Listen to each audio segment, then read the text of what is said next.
Today Ruby and I, yes good girl, are working on her place training outdoors. Sometimes dogs genuinely don't know exactly where they should be in a given context, even if they have a lot of agency to choose. So I like to make sure that they understand a more literal physical cue, like providing a map for them to be able to choose calm behaviors instead of getting spooked, overexcited, stimulated, whatever the case may be.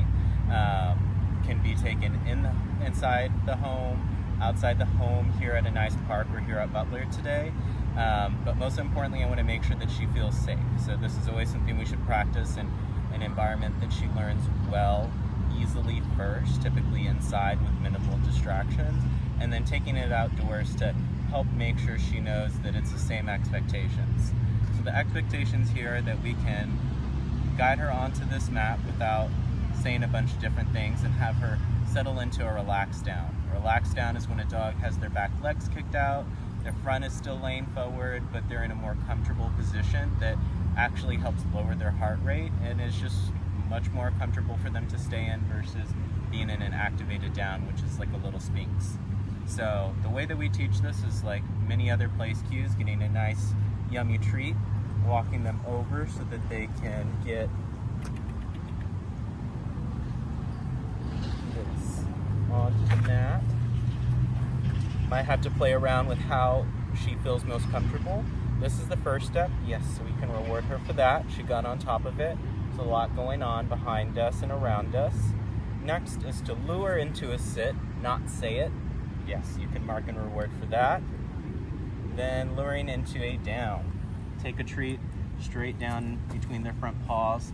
If you notice her back legs over here are kicked out, yes, she is already primed or more naturally inclined to go into a relaxed down, which is going to be ultimately better for all of us to help her have this as part of the expectation. Whenever we're finished, we're going to give her a treat for that as well. Eventually, we should just be able to place this mat down and that be her cue, but right now, she needs a little bit of extra information to help get that. It's exactly what I mean, regardless of where we are, and regardless of what's around us. Whenever you're ready to get her OFF, you will just call her name, Ruby, off. Yes, good girl, to get her off. And to help work on that, you just take a treat to her nose, lure her off of it as you pair that word with the action. So again, we get a nice yummy treat. Touch it to her nose.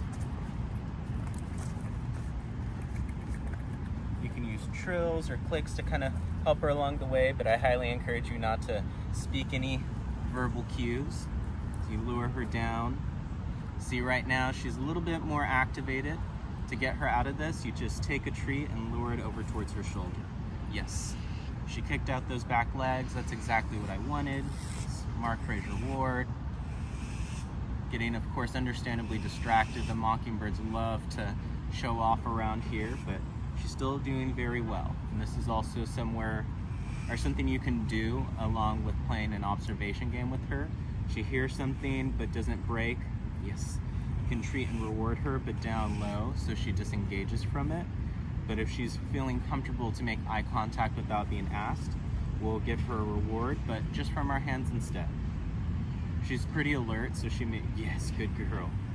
She may not give it so freely, but make sure she is rewarded amply for those moments because they are really challenging. She's been able to hold it this entire time with minimal management, and she really just wants to know that she's doing the right thing and she's somewhere safe. She is a nervous gal, so I want to make sure she feels confident, and again, I'll parrot it again and again, that she feels safe. Because a safe dog is a good dog, and when she has a better understanding that she'll be reinforced and rewarded for these moments, she'll choose them more naturally and habitually over time.